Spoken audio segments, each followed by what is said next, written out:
नमस्कार, मैं हूं आपके साथ निलोफर अंसारी और आप देख रहे हैं QMT न्यूज।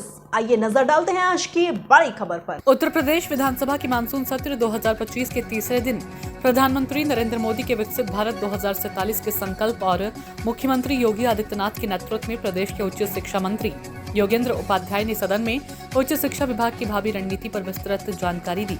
उन्होंने कहा कि वर्ष 2047 तक उत्तर प्रदेश को ज्ञान आधारित अर्थव्यवस्था का अग्रणी राज्य बनाने के लिए ठोस और चरणबद्ध कार्य योजना तैयार की गई है। उच्च शिक्षा मंत्री ने बताया कि राज्य में उच्च शिक्षा आयोग का पुनर्गठन कर गुणवत्ता मानकीकरण, प्रदर्शन आधारित अनुदान और डिजिटल निगरानी सुनिश्चित की जाएगी। भारतीय ज्ञान प्रणाली के अंतर्गत हर विश्वविद्यालय में भारतीय ज्ञानपीठ स्थापित होगी, जिसमें वेद, वाडम्य, योग, आयुर्वेद, प्राचीन गणित, साहित्य और वास्तु पर शोध एवं पाठ्यक्रम होगी।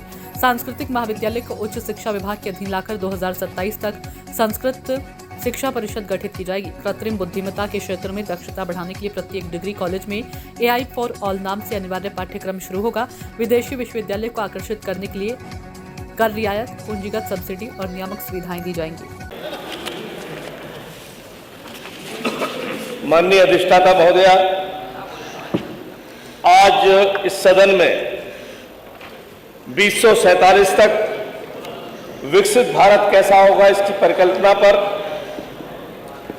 और विकसित भारत बनाने की विजन पर चर्चा हो रही है। चर्चा से पहले मैं सुन रहा था, सुबह से सामने विपक्ष के विधायकों को चिंता व्यक्त कर रहे थे कि 2027 की बात क्यों करते हैं, 47 की बात क्यों करते हैं। 2027 देखिए, 47 तक क्यों पहुंच रहे हैं। महोदया, 3 तरह के नेता होते हैं। एक राजनीतिक व्यक्ति होते हैं जो इलेक्शन टू इलेक्शन की सोचते हैं, बस अगले चुनाव तक की सोचते हैं, अपने क्षेत्र तक की सोचते हैं। एक राजनेता होते हैं जो अगले दशक की सोचते हैं, अपने शहर की सोचते हैं, अपने जिले के आसपास की सोचते हैं। और एक राष्ट्र नेता होते हैं जो आने वाली नस्लों की सोचते हैं, आने वाली पीढ़ियों की सोचते हैं। हमारे योगी जी, हमारे मोदी जी राष्ट्र नेता है, इसलिए 2047 तक की सोच रहे हैं। विकासशील देशों में पहले भारत पिछले पायदान पे था। योगी जी आए, मोदी जी आए, उत्तर प्रदेश ने अपनी उस महायज्ञ भूमिका अदा की और विकासशील देशों में अग्रिम पायदान पर आ गया देश। सब तरफ की चर्चा न करूं, सिर्फ आर्थिक स्थिति को देख लीजिए। जो 11वें नंबर पर था भारत, पहले आज 4थे नंबर पर आ चुका।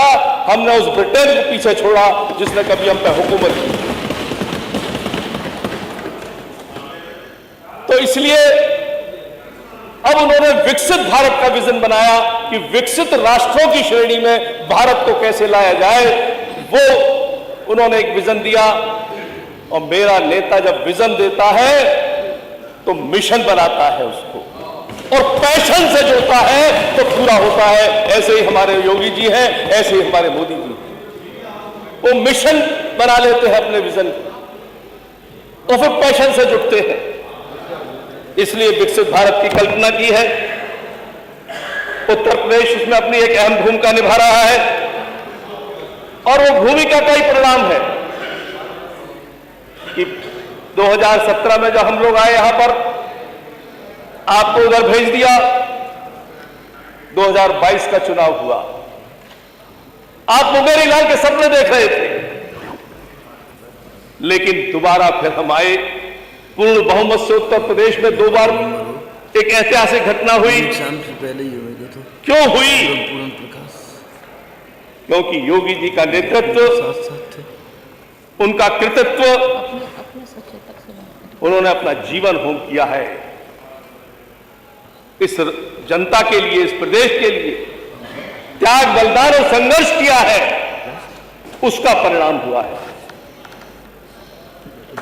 खुद को जलाकर हमने रोशनी की है। ये योगी जी के लिए है कि खुद को जलाकर हमने रोशनी की है, जुगनू पकड़कर हमने उजाला नहीं किया। हमने योगी जी को जो नेतृत्व मिला दोबारा, ये इसीलिए मिला क्योंकि तन समर्पित, मन समर्पित और ये जीवन समर्पित, चाहता हूं मातृभू मैं तुझे कुछ और भी दूं, उसका परिणाम हुआ कि हम लोग आए। मुझे उस शिक्षा का दायित्व दिया है माननीय मुख्यमंत्री जी ने, तो मैं उस शिक्षा के संदर्भ में बात करूंगा कि किस तरीके से विकसित भारत की ओर उच्च शिक्षा जा रही है इस प्रदेश की, किस तरह उस शिक्षा को नए नए सोपान, नए नए आयाम मिल रहे हैं। एक समय वो था जब इस देश के राजनीतिक दल, सामने बैठे हुए लोग युवा वर्ग को गुमराह करते थे कि तुम हमें सत्ता दो, हम तुम्हें नकल करने का अधिकार दे देंगे। ये देखा है इस प्रदेश ने, यह देखा इस प्रदेश ने। और आज यानी उस समय शिक्षा का बंटवारा किया आपने, अब पढ़ने और पढ़ाने का वातावरण बन रहा है। शिक्षक पढ़ा रहे हैं, छात्र पढ़ रहा है। राष्ट्रीय, और यही कारण है कि कानून व्यवस्था सुधरी है, शिक्षा का वातावरण सुधरा है, इसलिए राष्ट्रीय और अंतर्राष्ट्रीय ख्याति प्राप्त विश्वविद्यालय उत्तर प्रदेश में आ रहे हैं। चंडीगढ़ और जेएस जैसे विश्वविद्यालय, उन्नाव में आपके पड़ोस में लखनऊ के, जो विश्व में 23वें नंबर पर है, उसका आगमन हुआ है, वो खुला है और कुछ ही चंद महीनों में 3000 छात्रों ने वहां प्रवेश किया है। उस शिक्षा का प्रसार हो रहा है योगी जी के नेतृत्व में और उस शिक्षा का विस्तार हो रहा है। गुणवत्ता में सुधार हो रहा है, महत्ता में निखार हो रहा है। यह है योगी जी के राज में और हमारे विकसित भारत में ले जाने का विजन।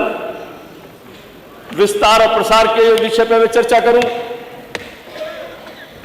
तो योगी जी के आने से पहले 14 विश्वविद्यालय थे मात्र इस प्रदेश में सरकारी। 6 मिशनरी कमिश्नरी ऐसी थी जहां एक भी विश्वविद्यालय सरकार का नहीं था, सरकारी विश्वविद्यालय नहीं था।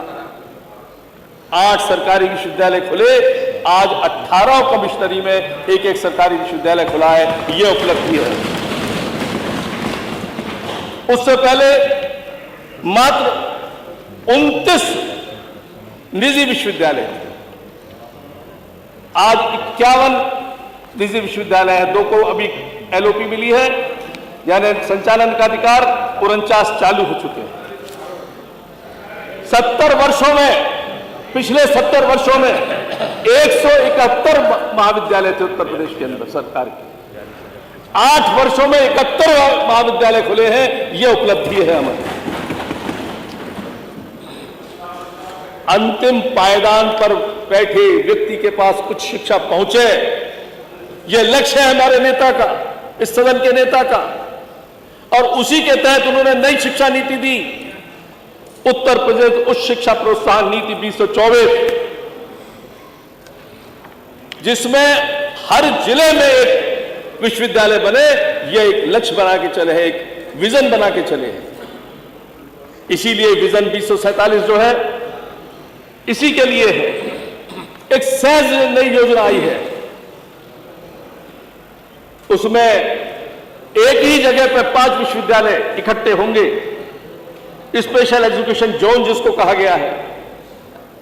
जहां तक गुणवत्ता में सुधार का सवाल है, तो प्रसार और प्रचार के बारे में संक्षिप्त रूप में मैंने बताया।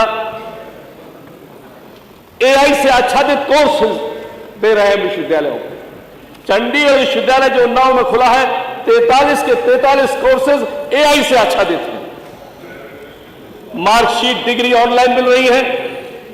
स्मार्ट क्लासेस प्रारंभ हो चुके हैं। स्मार्ट लैब्स, लर्निंग पार्क, शोध पीठों की स्थापना, rooftop solar wifi system, 70 lakh से अधिक टैबलेट और स्मार्टफोन का वितरण, centre of excellence, digital library. और पहली बार उत्तर प्रदेश को पीएम ऊषा में 965 करोड़ विश्वविद्यालय को इंफ्रास्ट्रक्चर विकास के लिए और उनकी उन्नति के लिए मिले हैं। यह उपलब्धि है। मान्यवर, इससे पहले योगी जी की सरकार से पहले उत्तर प्रदेश में एक भी विश्वविद्यालय रैंकिंग में नहीं था। नेट रैंकिंग की ए डबल प्लस में बताऊं आपको 6 विश्वविद्यालय हैं, इससे पहले एक भी नहीं था। ए प्लस के 2 सरकारी विश्वविद्यालय हैं, इससे पहले एक भी नहीं था। 7 निजी विश्वविद्यालय ए प्लस रैंकिंग में है। ए रैंकिंग में, ए ग्रेडिंग में एक विश्वविद्यालय गवर्नमेंट का और 4 निजी विश्वविद्यालय। बी ग्रेड को तो मैं गिनता ही नहीं हूं, जरा कितने हैं। लेकिन इससे पूर्व 2017 से पूर्व एक भी विश्वविद्यालय नैक रैंकिंग पे कहीं नहीं था। एनआईआरएफ रैंकिंग, एनआईआरएफ में उत्तर प्रदेश के 7 संस्थान आ चुके हैं।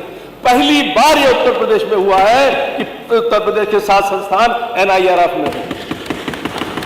इससे पूर्व देश का एक भी विश्वविद्यालय प्रदेश का पहले 500 की श्रेणी में नहीं था देश की। आज उत्तर प्रदेश के 3 विश्वविद्यालय उत्तर प्रदेश के, हाँ सुनोगे क्यों, उपलब्धियां आ रही है ना, बोल नहीं पाओगे। 3 उपलब्धियां, 3 विश्वविद्यालय 3 रैंकिंग में है, 100 की रैंकिंग में। विदेशी छात्र आ रहे हैं, ज्यादा दूर मत जाइए, लखनऊ यूनिवर्सिटी चले जाइएगा।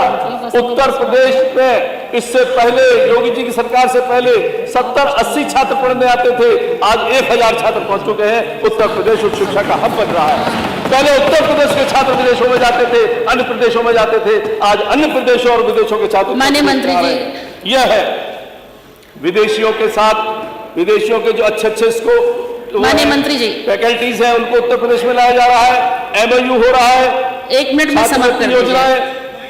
अभी तो मैं उपलब्धियां बता रहा हूं, अपना विजन और जो है हमारे आपके सारे साथी बताएंगे, आपके और साथी भी बताएंगे। ये उत्तर प्रदेश का उपलब्धियां हैं। एनईपी 2020,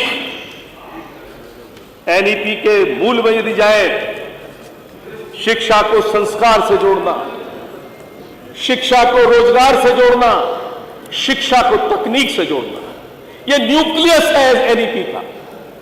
ये 3 सेंटेंस न्यूक्लियस है। इनकी परिधि में, इनके सरकमफ्रेंस में यहाँ के पाठ्यक्रम बनते हैं, कार्यक्रम बनते हैं। माननीय मंत्री जी, भारतीय ज्ञान परंपरा के हेतु नए सोपान रचे हैं। संस्कृत और संस्कृति को प्रोत्साहन में क्रांति दी है। विलुप्त होता ज्ञान पुनर्जीवित हो रहा है।